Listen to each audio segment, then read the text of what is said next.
الملک۔ سورہ حدید کے اندر 2 مرتبہ فرمایا لہو ملک السماوات والارض، لہو ملک السماوات والارض، آسمانوں اور زمین کی بادشاہی اسی کی۔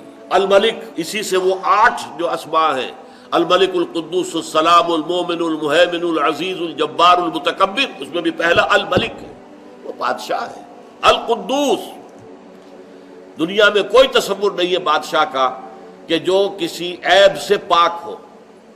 اس کی نیت بھی خراب ہو سکتی ہے، اس کے اخلاق بھی خراب ہو سکتے ہیں، لیکن یہ ملک قدوس ہے، پاک ہے ہر شے سے۔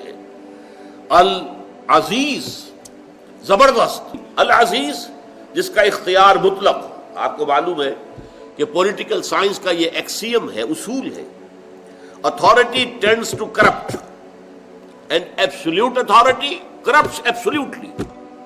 یہی وجہ ہے کہ دستور بنائے جاتے ہیں تو جہاں اختیار کا ارتکاز ہو وہاں چیکس اینڈ بیلنسز کا انتظام کیا جاتا ہے۔ یہ اختیار و اقتدار غلط بھی تو استعمال ہو سکتا ہے نا، تو there should be some checks and balances، لیکن وہ العزیز ہے، اس پر کوئی چیک اور بیلنس نہیں ہے، کوئی ہستی نہیں ہے، فعال لما یرید ہے، جو کر چاہتا ہے کر گزرتا ہے، کسی سے پوچھنے کی حاجت نہیں ہے، کسی سے اس کو سینکشن نہیں لینی ہے، کسی اسمبلی سے اس کو جو ہے اس کے حق میں ووٹ پاس نہیں کرانا ہے۔ آپ کو معلوم ہے سورہ مومن میں فرعون کا نقشہ کھینچا گیا ہے کہ اس نے کہا کہ اب مجھے اپنے درباریوں کے سامنے رکھی پروپوزل، ذرنی اقتل موسیٰ، مجھے اجازت دو کہ میں موسیٰ کو قتل کر دوں۔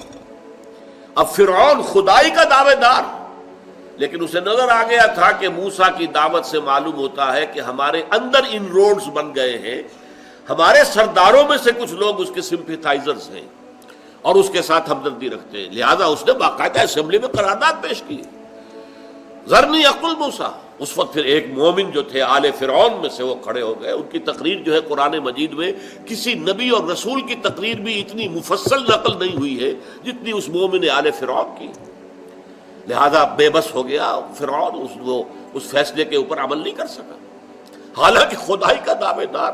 اور آپ کو معلوم ہے کہ ملوکیت جو ہے اس میں تو بادشاہ کے پاس اختیار مطلق ویسے ہی ہوتا، لیکن اللہ پر کوئی چیکس اینڈ بیلنسز نہیں ہے، کسی کی منظوری کا وہ محتاج نہیں ہے معاذ اللہ۔ ہاں ایک شے ہے، الحکیم بھی ہے، جہاں اس کا اختیار مطلق ہے اس کی حکمت کامل ہے، اس کا اختیار مطلق حکمت کاملہ کے ساتھ استعمال ہوتا ہے۔ یہ اگر کہنا چاہیں آپ تو یہ انٹرنل چیک اینڈ بیلنس ہے۔